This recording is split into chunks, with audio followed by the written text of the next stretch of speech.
Hi, good evening all. Am I audible? Yes. Yes, sir. Yeah. Okay, fine. Great. So, this is, I am Nandu VS. I am the moderator of this section. So, I am the project coordinator of Siddharth Foundation. So, today we all know is a World Environmental Day. And the main agenda of this year is beat plastic. Not even this season, every time we should beat the plastic. So, uh,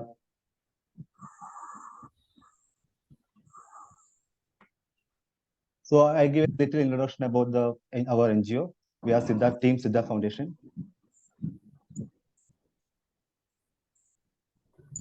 We are a non-profit organization with a focus on biodiversity conservation and sustainable living. Through research, education, and outreach, we aim to influence the policy and practice on the conservation of nature, culture, tradition, and research, reach sustainable living. So these webinars are our outreach section. As part of the Siddharth Foundation webinar series, we are pleased to extend an invitation to you for the special webinar program titled Plastic in Water Forest, organized as part of World Environmental Day. So we have today our resource person, Dr. Harris Parangal. Uh, Dr. Harris Parangal is the chairperson of CTBC, Center for Tropical Biodiversity and Conservation. And he had PhD in microbial genetics from Gandhigram Rural University. He is the founder director of CTBC as on 2017. He has also worked as fellow in several national and international agencies like UNDP and SIFT, Government of India. He served many reputable journals as editor and reviewer, and he also published several books and journals in nationally and internationally. So this is about our resource person. So I'm over to Harif Perengal. Thank you, Nandu. Thank you, Yeah. Team Siddharth. That's a great opportunity for inviting me. So, for the better moment of this program, I think I'm requesting everyone to switch your mic mute. Okay. Let me join a few of them. So, yeah, ready. Just let me know whether my screen is visible to everybody. I'm going to share a few of my screens. Let's see. So myself, I'm Dr. Harris. I'm coming from CTBC. It's an organization. It's a trust. It's an NGO working on environmental biodiversity conservation, especially on tropical region. So we had a team of researchers, and it's a conglomeration of researchers from various parts of India, and there are many research scholars and researchers and veteran researchers. And myself, I'm doing proper research on biotechnology, especially on environmental biotechnology. And previously, we worked with diverse regions of research on, especially on tropical biodiversity conservation. So, and coming to the topic, it's a part of World Environmental Day. We are in association with the Siddharth Foundation. We had done our previous jobs and assignments to the major focus points to conserve environment and biodiversity. And this is more like a formal scientific session and getting into more into the lifetime experiences of many of you. You might have gone through the different types of experiences and you have visualized lots of tragic events in the wildlife area and related to the anthropogenic pressure. So we all create different and diverse anthropogenic pressure, and more recently, it is all accumulating into the plastics ecological reach. And here we are going to discuss about, what we are, if you think about the plastics and its ecological reach and its impact, the general focus is reached to the sea life and the marine life. But apart from alongside of the sea life, the migratory fishes and all wildlife fauna, like birds and mammals and migratory fishes, everything is affected due to the plastic ecological reach. And the reach is actually not narrow. and the spread of the plastics impacts is actually going towards to the to the top of the mountain and to the deepest of the some oceans. Like now we can view into the like in an empty bottle bobbling in the surf. The plastic pollutions has risen to the top of our collective consciousness. This is what the scientists and citizens are increasingly aware of and responding to. Even this problem is an evident in a series of articles and in this webinar and accompanying online sessions. The cycling and the fate and socioeconomic of plastics are complex. Everybody know that the major impacts of cycling, fate, and what it's actually causes on the socioeconomics and the plastics are very, very complex and improper. Obviously, it's an improper disposal. And like you can see in this herd of an elephant, this is not from India, even though it's so close to the Western Ghats ranges in, we all are much aware about the Sri Lankan ranges. It's a photograph from the Sri Lanka, but it's not so close. It's not so long. It's not much distance from the Indian Western Ghats region and Indian biodiversity hotspots. This is also common in everywhere in India. So we all are particularly a researcher, and I think I'm representing a group of general audience from a wide range of environmental concerns. Anyway, improper disposal is widely seen as the source of plastic pollution. Obviously, consumer, we all belongs to the category of a very big consumer. And we can call it as a behavior or misbehavior. We can undoubtedly call it as a misbehavior of handling of the plastic pollution. And we all are the major contributors. And the general public is all with aware or without awareness.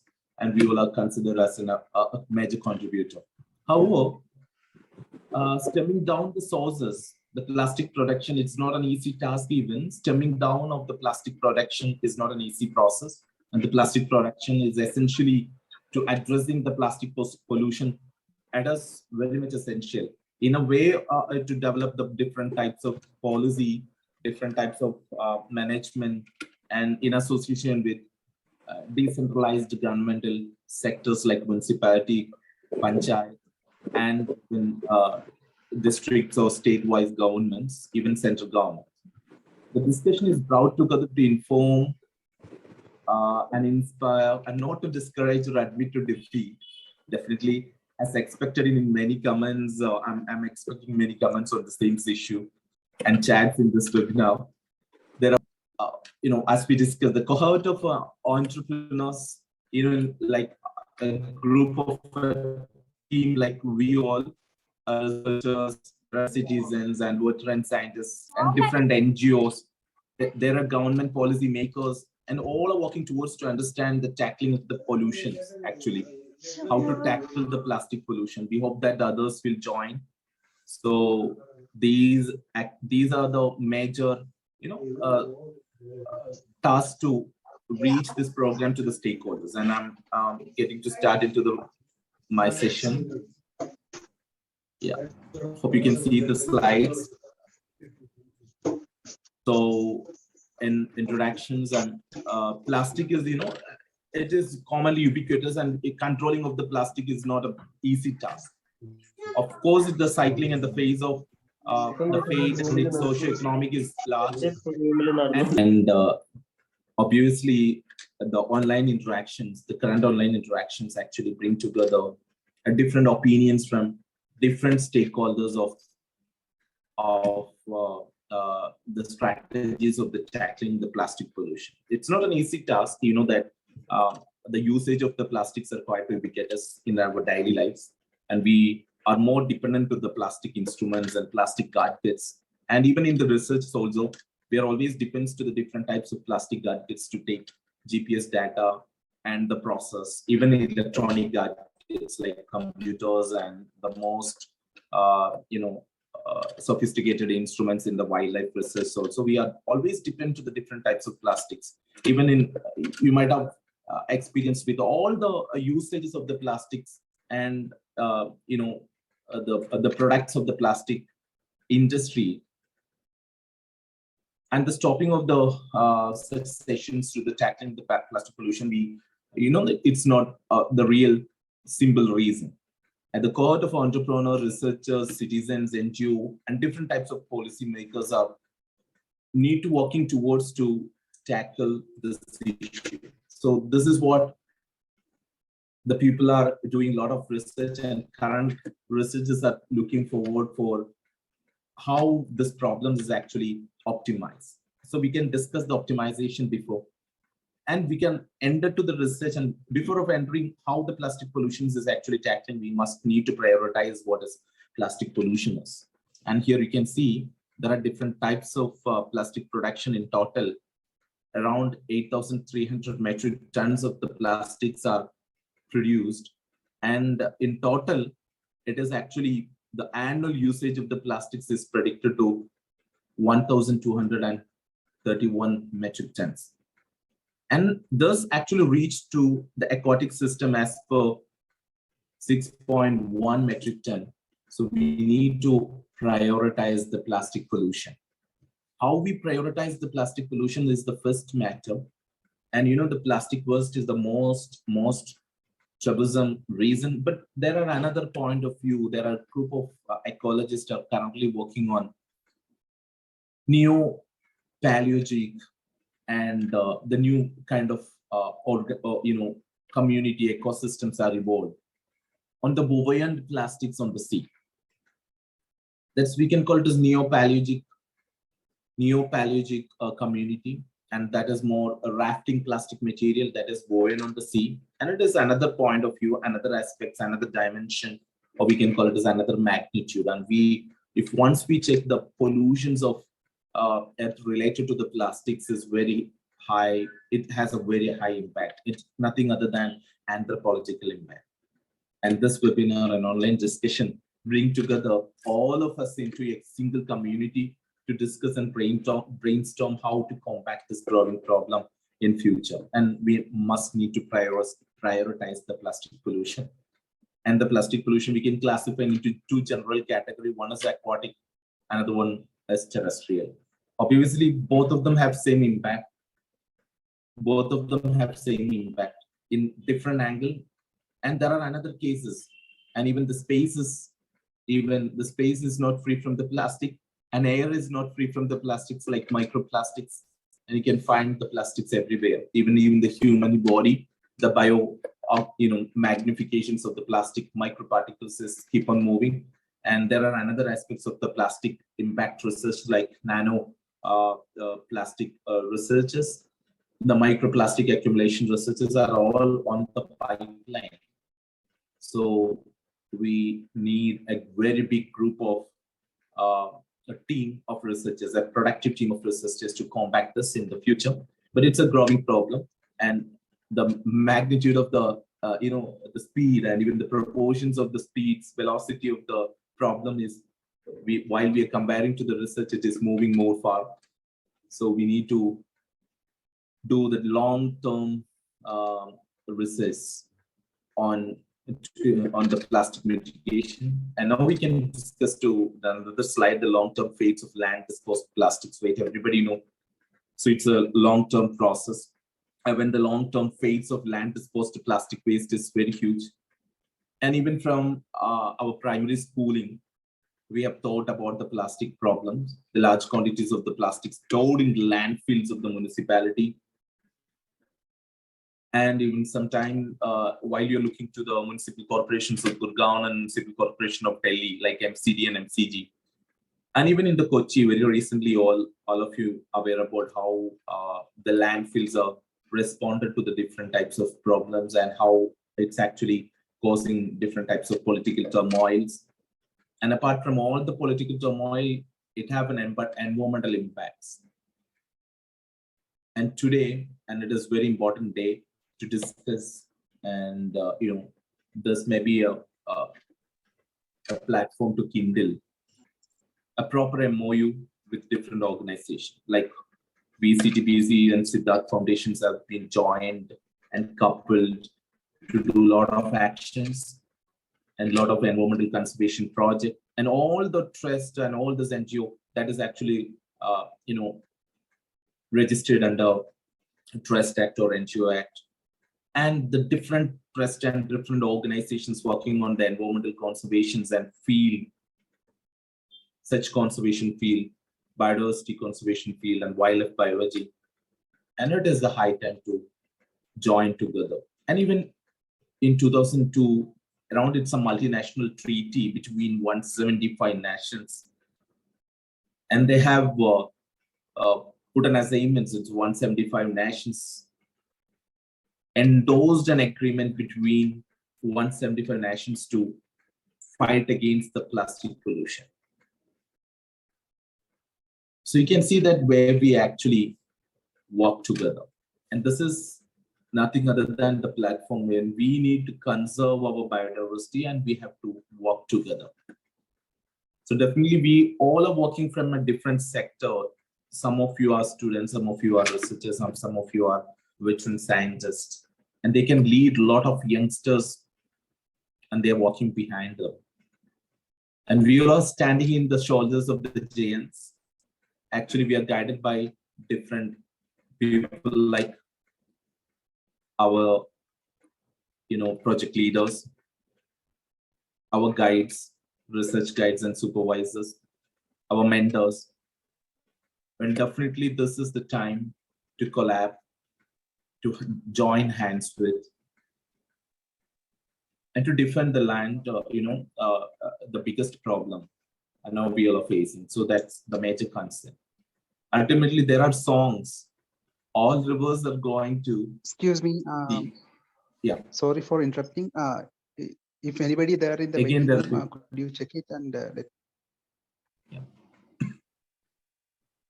Yeah. Yes.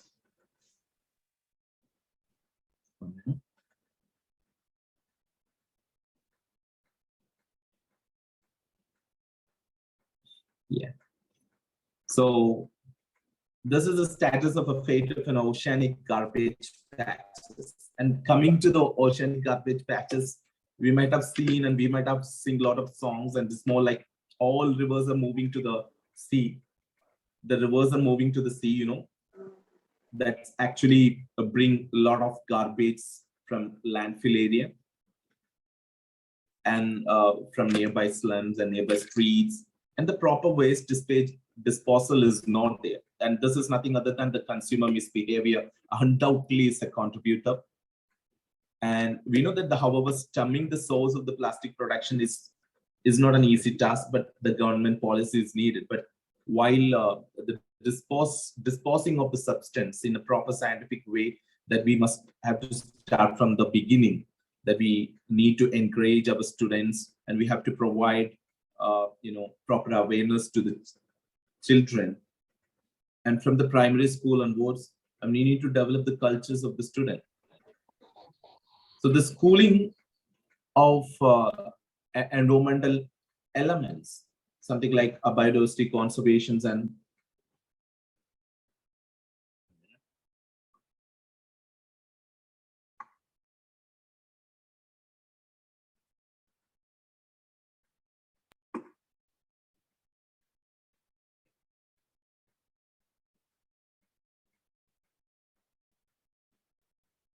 are there anyone in the waiting room? Am I audible? Yes, you are. Yes, you are. Yeah. So here you can see this is the world map, and there are different types of patches I put. This is what we can call it as gyre and related to the different kind of oceanic current. And in coming to the plastic pollution, the gyre is something like a very big garbage patches. And in South Indian gyre, it's one of the largest patches somewhere near to the Indian peninsular India. And there are different other patches. You can see around 6 patches, and that's starting from the West Pacific gyre to the East Pacific gyre and South Pacific gyre, and these are the South Pacific gyre. And North Atlantic gyre is somewhat the pollution is actually regulated, and people know, the scientists know from the various parts, and they have done a tremendous of research to source what is actually the patches, the reasons of the patches and how they impact, and it is fairly known.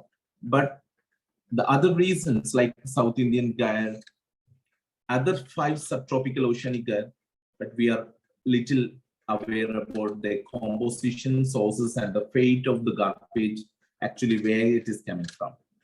So we all organizations are working together with World Ocean Day, along with UN, United Nations. So we are working together to remove the garbages from different coastal area through different projects like coastal cleanup. And it is a high time. It's a high time while we are looking to the relevance of the plastic sources and the fate and the composition, and it is necessary for the cleanup process. And as every year we have conducted the cleanup process, it's a repeated process. There is no particular verdict, and we must have to go through the proper cleanup efforts, and we have to do a little research on. And this entire area, we are collecting the total source regions. It's not possible actually.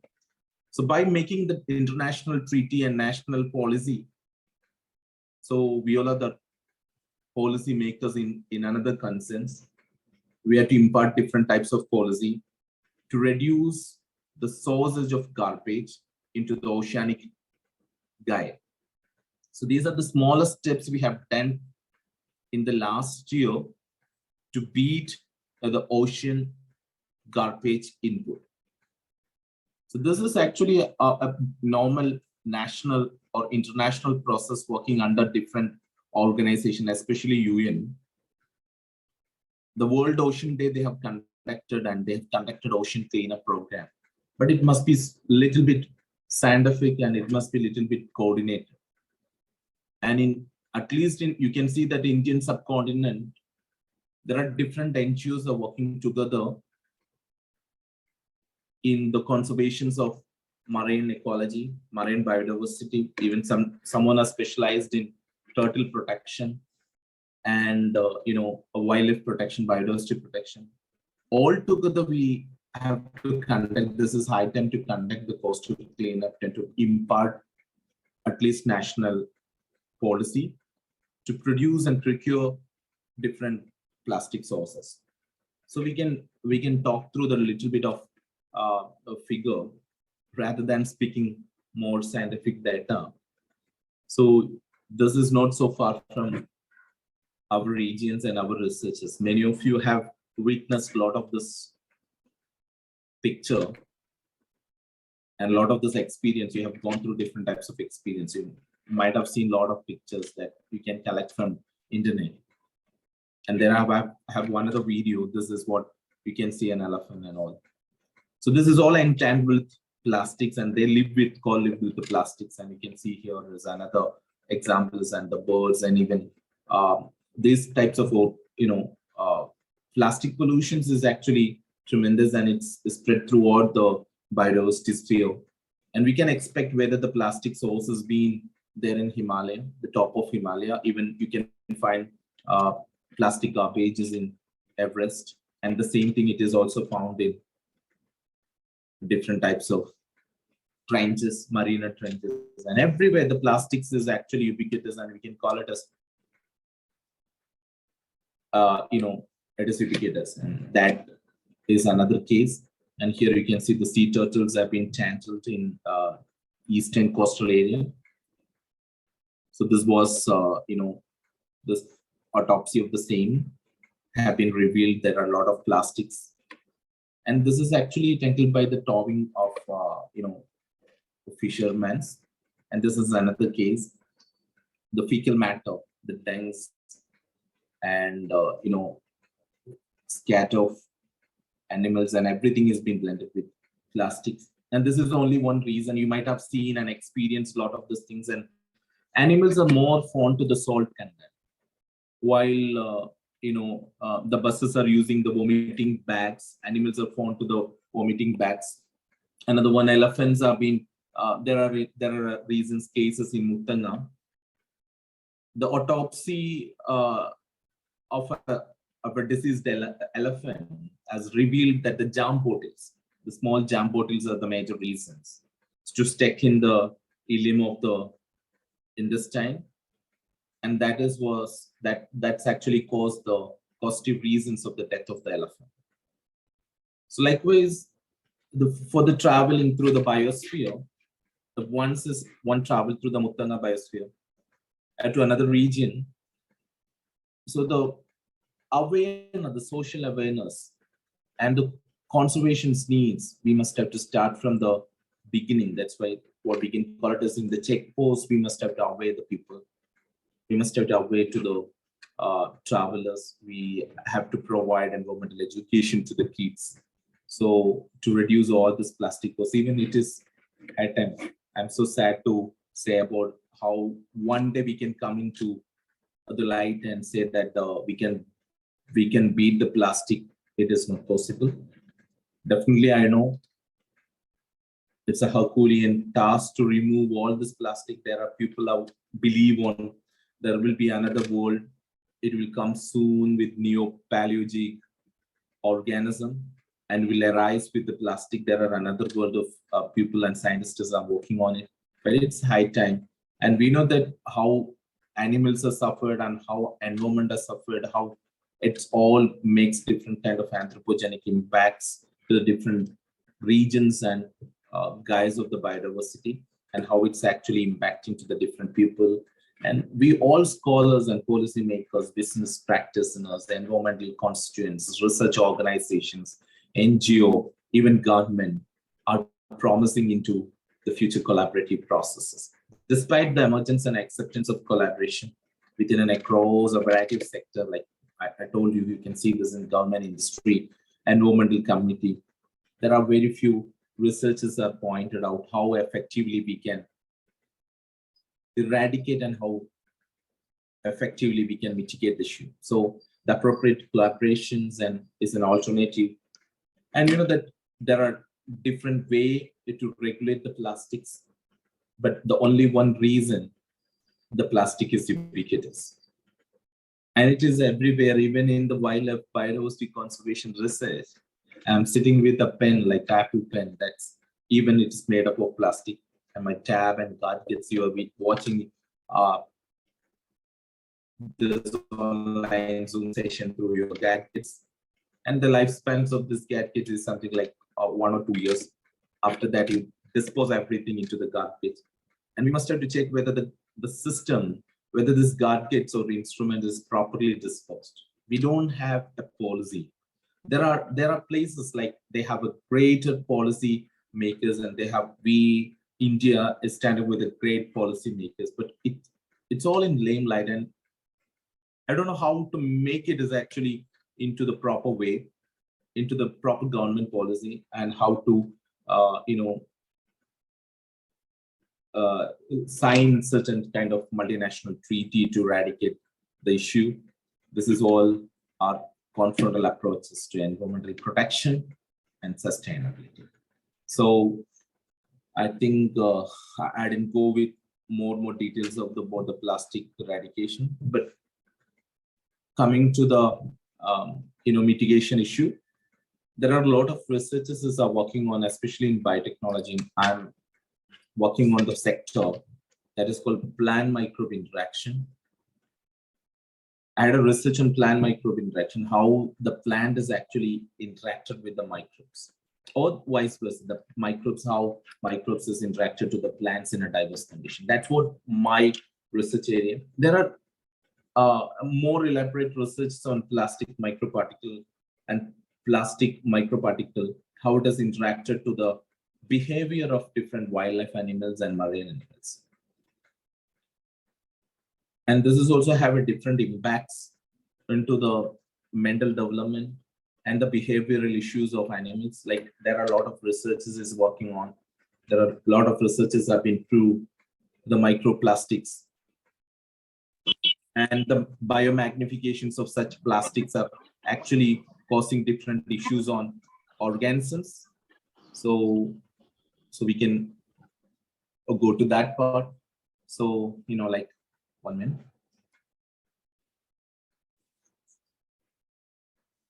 Then, there are other researchers there. People are working on different types of microorganisms.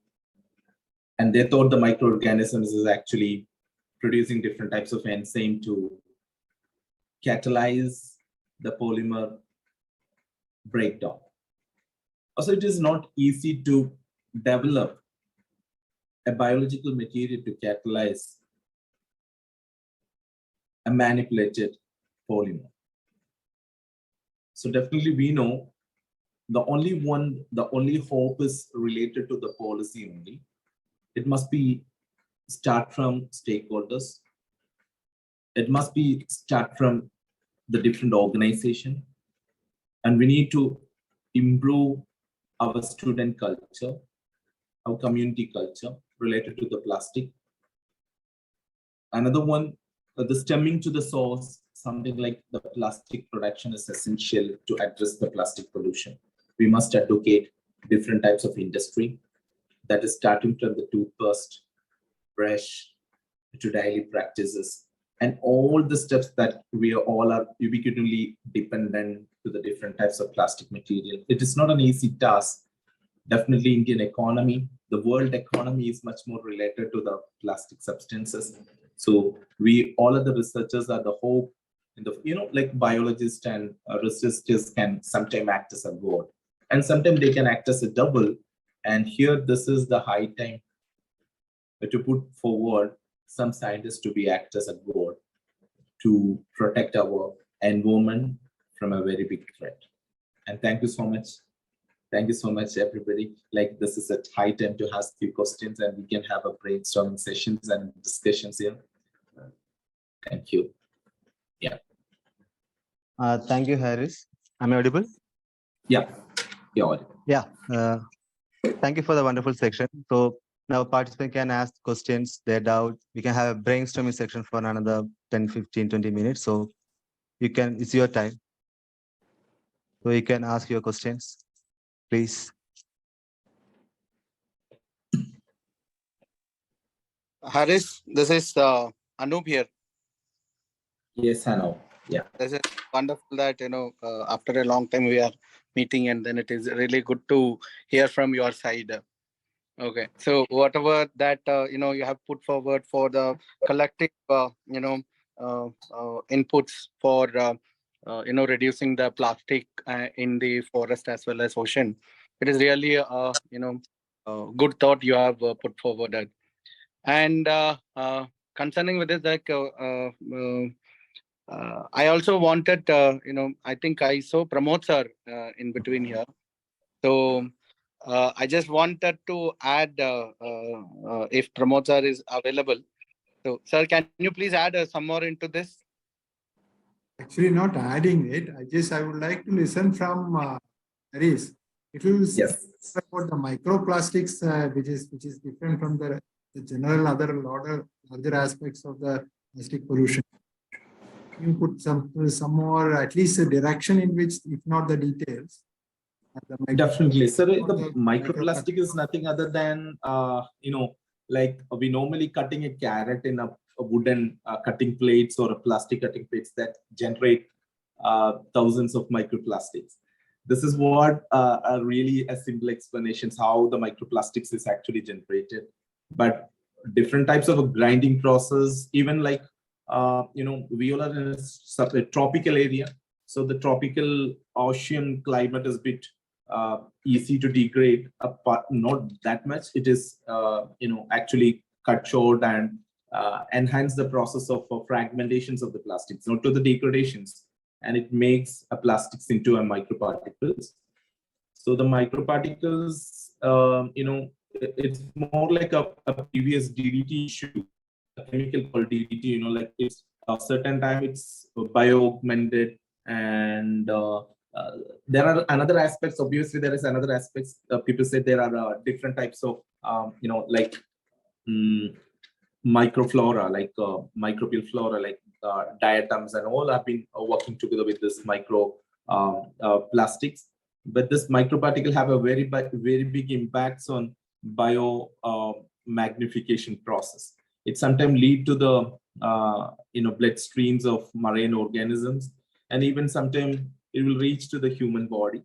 And but only one factor, the more depth research is not in the frame. So we need to do a lot of research, and we are more into the productions of the plastics and different types of plastics, different micro types of plastic and various, levels of plasticity. And, in the case of development and molding and polymerizations of plastics has been done, but there are very few researches on the degradation process to eradications have been on. So even more researches are required for the microplastic session. But the current study, there are a lot of papers are available in Natures and other authenticated research papers. They all said it's all causes, the cancers and all human issues. It's sometimes accumulated in the liver streams, hepatic problems. So these are the general available data.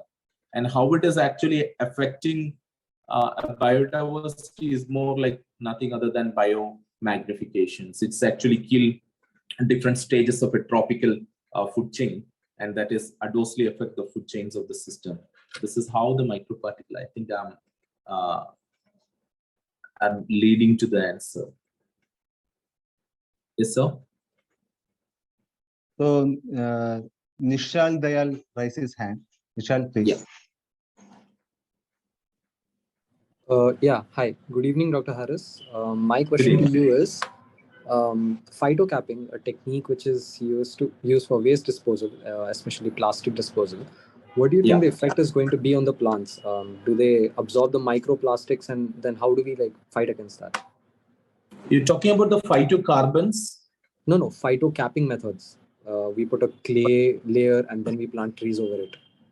Yeah, it's more like there are, it's more like a carbon dioxide sequestration. There are different types of researches is on, but the accumulations of the plastics, even like phytoremediation process in heavy metals, sometimes there are different micronutrients obviously necessary for the growth of the plant, but definitely not plastic.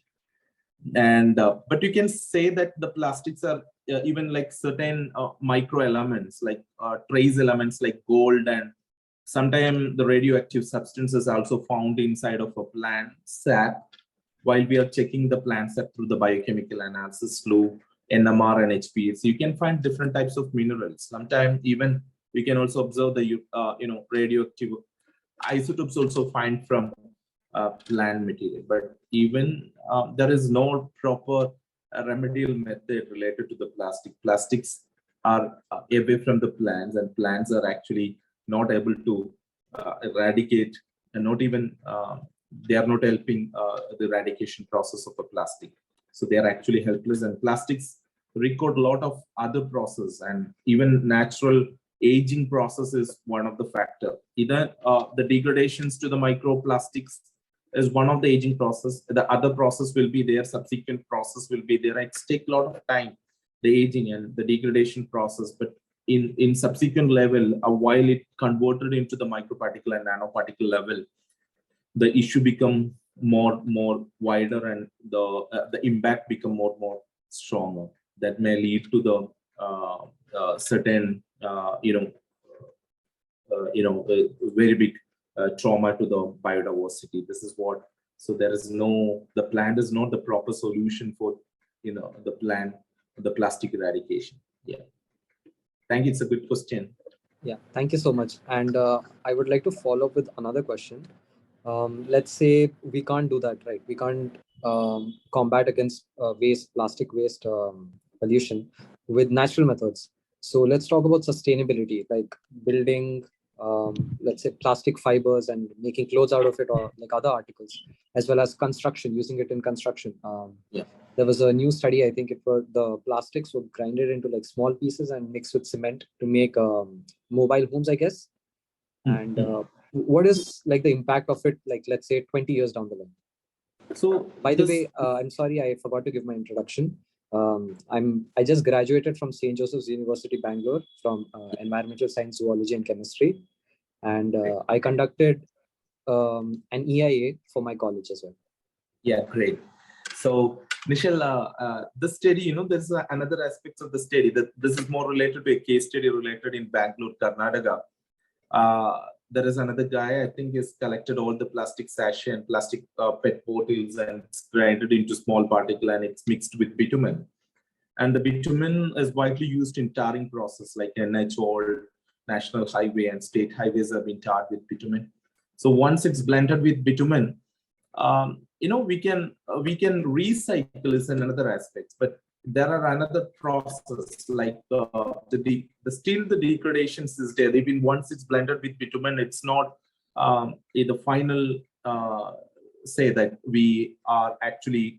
It's more into the conservation strategy, but not the complete eradication of the plastic. Plastics is still with bitumen. It's blended. It's converted into another polymer form, and it is joined with bitumen. So it is used in tarring process. But the same way we can make it to a small particle, and we can develop different types of bricks like building blocks. And sometimes the strength of the block is more compared to the normal brick we made with the cements or mud, because the plastics can increase the reinforcement between. So we can make it to a small threads like a meshes that we can use and like recycle, and we can improvise our rejuvenation skills. Like we can use the steps to rejuvenate certain area, certain landfill. Even we can take it as some Kaveri river, or like Bharatapura, or like different types. Even like Meenachilla, there are a team. Meenachilla river is in Kerala, so there are a team like Amaram Meenachilla River Rejuvenation Program. They are working hard to rejuvenate the Meenachilla. But there are another issue: the income, the input source of the plastics is actually unknown. So there are various different sources, like municipal sources. There are some personal sources, and we need a proper policy. Like coming to your case study report, you said about the mud, the brick and the constructive methods, and it is a good method to eradicate like a plastic issue in a specific area, like a geography. Yeah, that's a good method. That's a good method.